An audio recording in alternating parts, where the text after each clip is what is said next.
მიყვარს ეს რუბრიკა, იმიტომ რომ მაყურებლებს აქვს საშუალება რომ ჩაერთონ პროცესში, ჩვენ გვაქვს კითხვა ჩვენი მაყურებლისგან, რუბრიკაში, რომელსაც ქვია კითხე ექიმს. რაც შეეხება კითხვას, ახლა ამოვიკითხავ და შემდეგ ვიწყებთ კონსილიუმს. გამარჯობა. ჩემი შვილი 11 წლის არის. 2 დღის წინ მიირთვა ეგრეთ წოდებული ჟელიბონი და დააყოლა ცივი ჩაი. მოდი აქვე წავიკითხავ. ზუსტად 2 წუთში დაიწყო შუბლის ქავილი, რომ შევხედე ჩემს თვალწინ მთელ სხეულსა და სახეზე საშინელი გამონაყარი გამოუვიდა. სასწრაფო გამოვიძახეთ, დაუსვეს დიაგნოზი ჭინჭრის ციება. მაინტერესებს ეს ნიშნავს თუ არა, რომ მთელი ცხოვრების მანძილზე უნდა მოერიდოს მსგავს პროდუქტებს და რამდენად დიდი რისკია განმეორების. დიდი მადლობაო წინასწარ გწევს რა თქმა უნდა ჩვენი მაყურებელი. ძალიან საინტერესო კითხვა, იმიტომ რომ მართლა ესე უცებ მოწმენდილცაზე როგორც ამბობენ, უცებ შეიძლება ესეთი სწრაფად გავრცელებადი გამონაყარი გაჩნდეს. კი, ნამდვილად შეიძლება და ასაკს და დროს არ აქვს მნიშვნელობა, ანუ ნებისმიერ დროს, ნებისმიერ ასაკში შეიძლება განვითარდეს ჭინჭრის ციება. ზოგადად ეს პროცესი, ანუ ჭინჭრის ციება არის, რომელსაც ურტიკარიას ეძახიან სამედიცინო ენაზე. და ეს არის ორგანიზმის ალერგიული რეაქცია რაღაც გამღიზიანებელზე, რომელიც კანზე ლაქებისა და მოზრდილი ბურშტუკების გაჩენით გამოიხატება. აი ეკრანზე კი, ჩანს. ან გავს ჭინჭრის დასუსხულს, არც თუ ისე იშვიათი დაავადებაა თიკა, რაღაც 20% არის მოსახლეობის ამ დაავადებით შემკული და როგორც სხვა ალერგიული დაავადებები, ანუ ბოლო წლებში, ანუ ამ საუკუნის ბოლო ნაწილში, ანუ მათი რაოდენობა იზრდება, ასევე იზრდება ურტიკარიის შემთხვევებიც. საკმაოდ საშიშიც არის, იმიტომ რომ სადღაც 40%-ში ამ შემთხვევაში პაციენტს შეიძლება განუვითარდეს კვინკეს შეშუპება, რაც საკმაოდ საშიშია. ხო, დროს მნიშვნელობა. დროულად სამედიცინო ჩარევას მოითხოვს. ხო, თუმცა, ანუ პირველ რიგში რაც არ უნდა ვქნათ, ანუ არ ჩავარდეთ პანიკაში.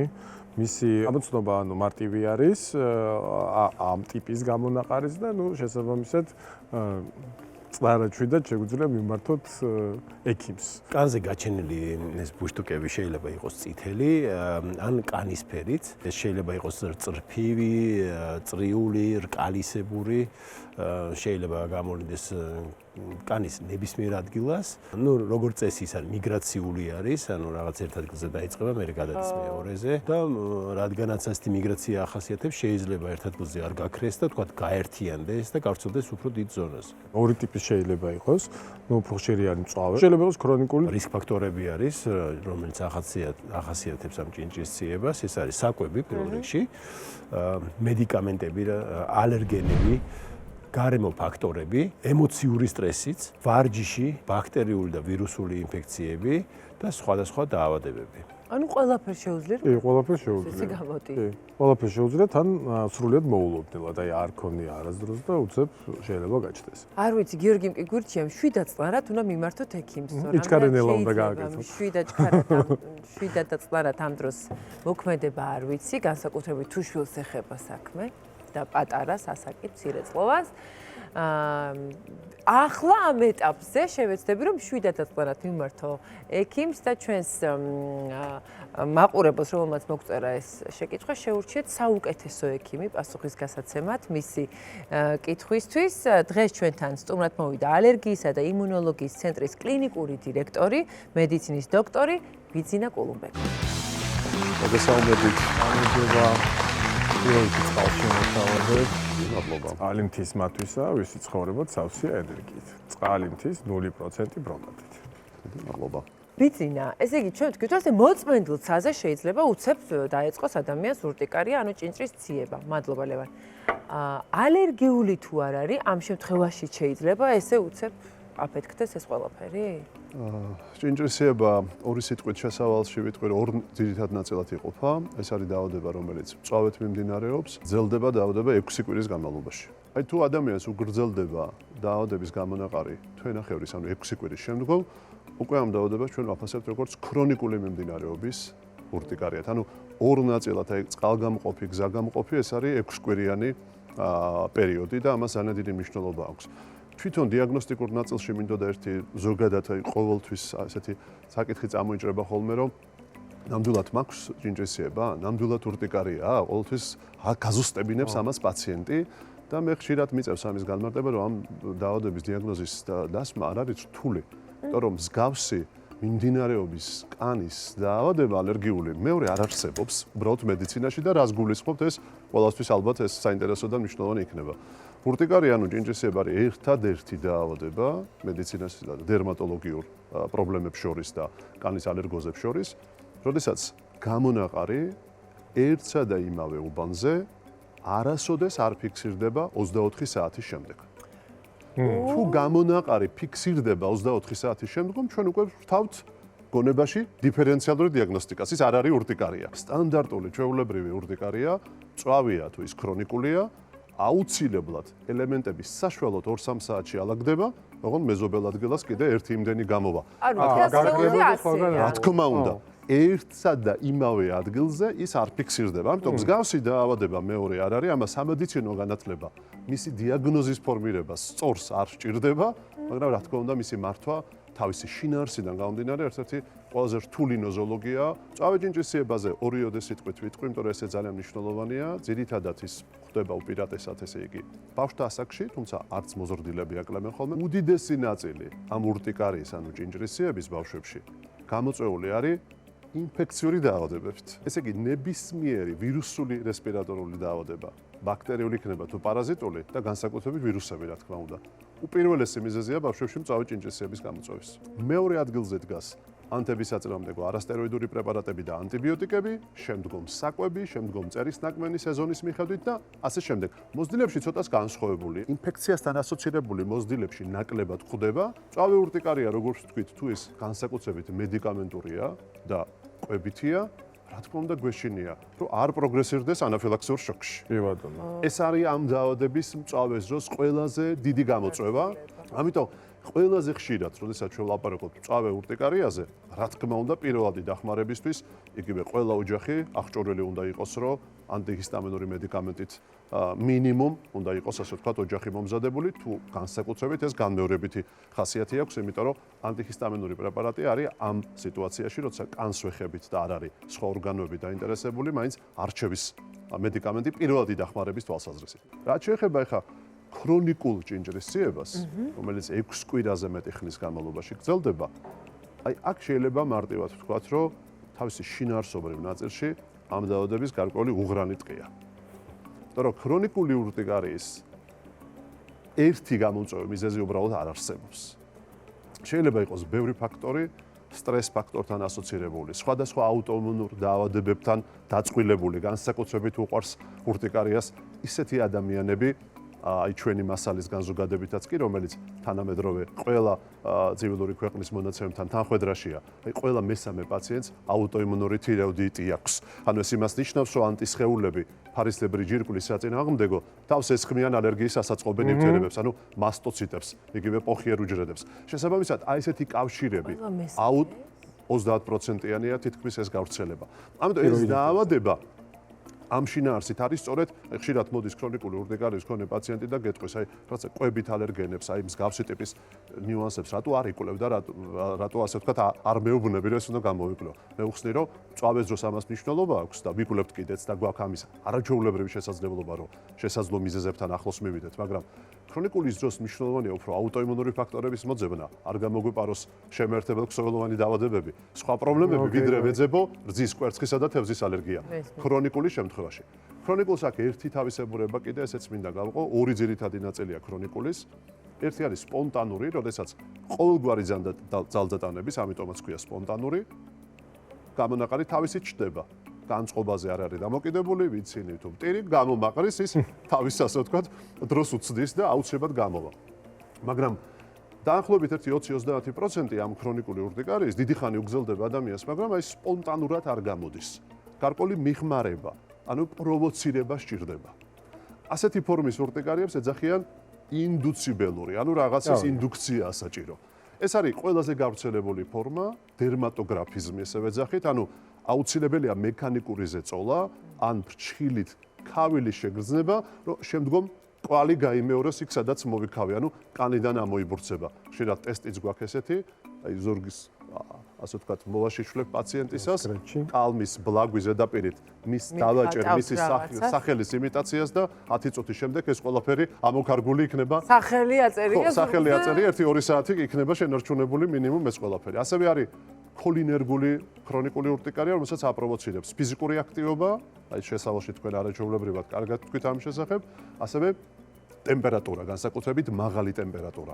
ასევე შეიძლება იყოს ასეთი ტიპის ურტიკარია, რომელსაც წყალთან არის ასოცირებული, სიცივესთან არის ასოცირებული და არის ხანგრძლივი ზეწოლითი ურტიკარია, როდესაც მოდის განსაკუთრებით ეს ქალბატონებს აქვს და გეტყვის, რომ სადაც ხანგრძლივად ცოტა მძიმე ჩანთამ აქვს გადაკიდებული, იმ მხარეს დამხვდება და სხვა ის ასე ვთქვათ, ტანსაცმელი, რომელიც უფრო მოჭერით მდგომარეობაში ხანგრძლივად არის. ამიტომ აი ეს ნიუანსები ურტიკარიის და კითხვა, საიდანაც დავიწყე და მნიშვნელოვანია, მიუხედავად იმისა, ქრონიკულს ვეძახით ჩვენ ამ დაავადებას 6 კვირის შემდგომ, ამით ვამშვიდებ, აი ხო არის რაღაცა კარგი მხარე და ვთქვათ, ცუდი მხარე. მოდი დადებითი მხარეც ვთქვათ. მე ესე ვეუბნები ხოლმე. აი შაქრიანი დიაბეტი ტიპი 2 თუ ტიპი 1-ზე აღარ ვამბობ და ასე შემდგომ ბევრი დაავადება დიაგნოზის შემდგომ დარჩენილი ცხოვრება აქვს პრაქტიკულად ადამიანს. მასთან ერთად ცხოვრობს, სწავლობს ამ ყველაფერს და თანაცხოვრობს დაავადებასთან ერთად. აი თუ ჩვენ შევხედავთ მსოფლიო სტატისტიკას, აი დღეს დიაგნოზი, ვისაც შეიძლება მე დავუსვა როგორც ექიმმა და ჩვენ როგორც კლინიკამ, ქრონიკული ურტიკარია, უხეშად 5 წლის მერე 10 ადამიანიდან 9 ადამიანს ეს დაავადება სპონტანურად გამქრალი აქვს. ერთ ადამიანს მაინც დარჩა 5 წლის მერე.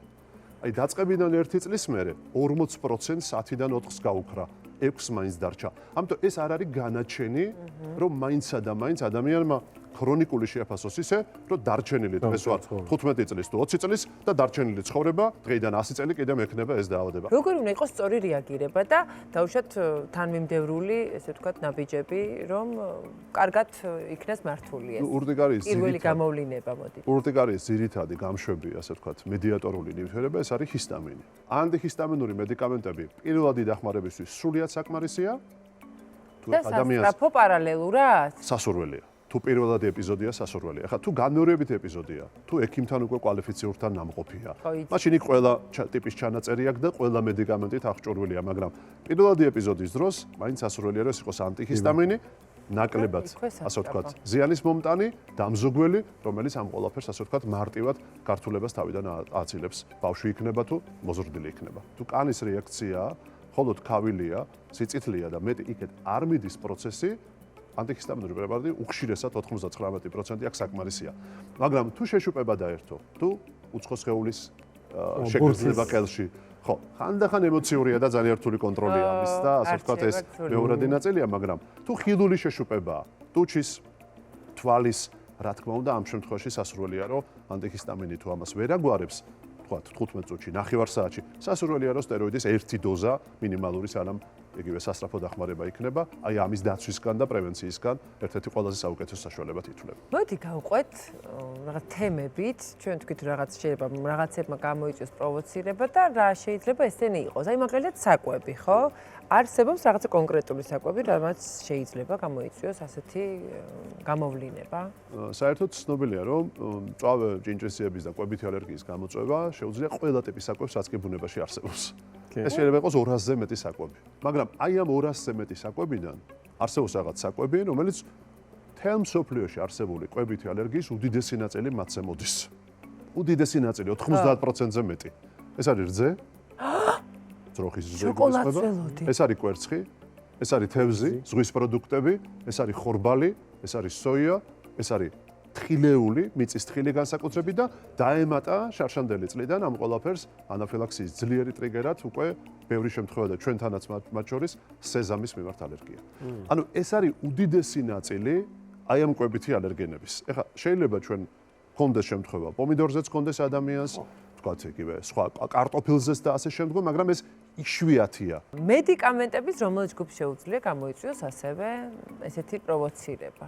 მედიკამენტები, როგორც ვთქვით, ერთ-ერთი ყველაზე წამოყვალი ჯგუფია, ასე ვთქვათ, აი ამ ნიუანსებზე, რასაც ვსაუბრობთ და რა თქმა უნდა, პირველ ადგილზე დგას აქ ამ შემთხვევაში ანტიბიოტიკები, დგას რასაკვირველია, ანთების საწინააღმდეგო არასტეროიდული საშუალებები. ეს არის ასპირინული რიგის პრეპარატები. დგას. აი ბავშვებთან მინდა ერთი ვთქვა, ეს მნიშვნელოვანი ნიუანსია. მე წეგან ვახსენე, რომ ბავშვებში წამყვანი არის ვირუსული დაავადებები. ეხლა ვირუსული დაავადება აქვს ბავშვს ტემპერატურული რეაქცია ვითარდება და მშობელი იყენებს უხშირად არა არჩევის მედიკამენტს, რომელიც პარაცეტამოლი ყველაზე შემწყნარებელი და კარგი არჩევის პრეპარატია, არამედ ხშირად რატომღაც მყარი და კარგი სიცხის დავწევი ეფექტის გამო მოსწოდ იბუპროფენით იწყებენ ხოლმე. და ხშირად გეტყვის, რომ კი განუვითარდა მწვავე ჭინჭისება და კლინიკაში გადაგვიყვანა ჩვენ თქვათ სასწრაფო გამოვიძახეთ, მაგრამ გარდა იმისა, რომ ალბათ იყო, აი ეს საშუალებაც ჰქონდა მიცემული. გასაკვირველი ხა ექიმისთვის დილემა დგება. ის რომ წამყვანი მიზეზი ვირუსია გასაგებია, მაგრამ ჩვენ განმეორებითი ეპიზოდის დროს მშობელს უნდა არჩევანი უთხრა, რომ ეს ვირუსის გამო დაგემართა და დაგემართება თუ ეს მედიკამენტის გამო. ასეთ შემთხვევაში ერთი მარტივი გამოსავალია. ეხლა ხშირად ერთი ნიუანსიც არის, რომ რატომღაც გონიათ, რომ ყველაფერი ჩვენ სისხლის აღებულით ან კანზე დაწვეთებული ანალიზებით უნდა გავიგოთ. არა, ბევრი რამ ანამნეზით ირკვევა და ასეთ შემთხვევაში იზოლებული ხვდებით, კარგი გაგებით, რომ მშვიდობიან პერიოდში ბავშვები დავიბაროთ ან მოზარდები და პროვოკაცია მივცეთ, მაშინ როდესაც ინფექციური დაავადება მათ არ სჭირთ. ანუ მედიკამენტი ძალიან იშვიათად რომ გვენახოს ჩვენ მშვიდობიან პერიოდში აი ტკივილის გამაყუჩებელი დოზით ვაძლევთ ხოლმე იბუპროფენს და არა სიცხის დამწევი ეფექტით, იგივეა პრაქტიკულად ეს დოზები 10-15 მგ კილოგრამზე და არ შეგვხვედრია, ასე ვთქვათ, ბავშვებში განსაკუთრებით იშვიათი მოვლენა. ამიტომ აი ამის გამიჯვნა მედიკამენტმა გამოიწვია, თუ ინფექციურმა დაავადებამ ესე ხდება. კიდე ორი ფორმა ახსენეთ, რომელიც მინდა გავაერთიანო. ერთი იყო ვარჯიში და ვერაფრით ვერ გავიგე ვარჯიშმა როგორ შეიძლება ესეთი ურტიკარია გამოიწვიოს, ან რო გახურდები და ტემპერატურა იწევს და მეორე სტრესიო და ახლა სტრესი ის არის გარდაუვალი რეალობა. ხო, ნუ ეხლა სტრესით დავიწყოთ, მოდი ჯობია, ზოგადად სტრესი, საერთოდ ერთი მნიშვნელოვანი ნიუანსია, ესეც უნდა ვთქვა და სტრესს მოვაყოლებ ამ ნაწილს. ქრონიკული ჭინჭისება ვისაც აქვს, გასაკვირველია გვეტყვიან ხოლმე, რომ რა არის ამის მიზეზი. ჩვენ ვეუბნებით, რომ ამის მიზეზი არავინ არ იცის და ჩვენგან ამას ვერ გაიგებთ სამწუხაროდ. შეიძლება რაღაც ხვალ გავიგოთ, ზეგ გავიგოთ, მაგრამ დღეს მისი გამომწვევი მიზეზი ცნობილი არ არის. მაგრამ როგორც ბევრ ქრონიკულ დაავადებას, ქრონიკულ ურტიკარიას, ჭინჭისებას, აქვს ძალიან ბევრი ტრიგერული ფაქტორი. ხო, რომელიც ამწვავებს მას. კი არ იწვევს, არამედ ამწვავებს. ჩვენ უკვე გარკვეულწილად შევეხეთ ამ გამომწვევებელ ფაქტორებს, იგივე ანთებისაწინააღმდეგო არასტეროიდული პრეპარატებზე, ანუ ტკივილგამაყუჩებლებზე რო ვისაუბრე. აი ამ ტიპის მაპროვოცირებელი და გამომწვევებელია ხშირად რემისიაში გადასული არსებული დაავადების სტრესული ფაქტორი.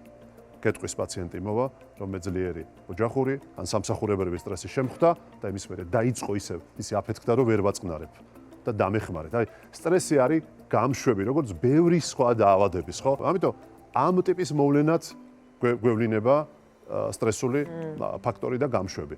იგივე ტიპის კოფაქტორია, თუმცა არა ისეთი ხშირად გავრცელებული, აი ფიზიკური აქტივობა. ხშირად ეს უფრო ბიჭებისთვისაა დამახასიათებელი, აი 10-15 წლიდან 35-40 წლამდე. ხო, გეუბნება, ტრენაჟორზე დავდივარ, მინდა რომ ფორმაში ვიყო, მაგრამ როგორც კი კარდიოს ვარჯიშს დავიწყებ, მე ასე ვთქვათ, ვიფოთლები, წითლდები.